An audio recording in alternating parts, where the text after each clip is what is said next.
વડોદરાની જેડકોની મુખ્ય ઓફિસ બહાર ઇલેક્ટ્રિક આસિસ્ટન્ટના ઉમેદવારોએ કર્યા ધરણા। ઉમેદવારોનો આરોપ છે કે પરીક્ષામાં 60% પાસ થનારને બદલે 40% પાસ થનારને નોકરી આપવામાં આવી।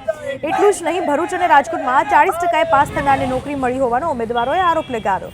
જ્યારે મધ્ય ગુજરાતના ઉમેદવારો 60% પણ નોકરીથી વંચિત રહ્યા છે। જોકે ઉમેદવારોના આ ઉગ્ર વિરોધને જોતા જેડકોના અધિકારીઓએ 5મી ફેબ્રુઆરી સુધીમાં યોગ્ય નિરાકરણની બાંહેધરી આપી। બીજી બાજુ 5 તારીખે યોગ્ય નિર્ણય ન આવે તો ઉમેદવારોએ ઉગ્ર આંદોલનની ચીમકી ઉચ્ચારી। અમારી માગણી એટલી જ છે કે અમારા જેડકોની અંદર જે અમારો અન્યાય થયો છે તમે ન્યાય આપો। અમારી અંદર 60થી નીચેના માર્ક્સ લોકો વંચિત છે, તમે સરકાર અમે જેડકોની એટલી જ માગણી કરીએ છીએ કે તમે બધાને તમે સરખું મેરિટ રાખો। જેમ કે ભરૂચની અંદર 39 માર્ક્સવાળો નોકરી કરે છે, રાજકોટની અંદર 40-45 વાળો નોકરી કરે છે, તો અમારી 60 માર્ક્સ કેમ ઘેર બેસી રહ્યા છે? અમે એમ કહેવા માંગે તમે ત્રણેય ઝોનને તમે સેમ મેરિટ લિસ્ટ રાખો।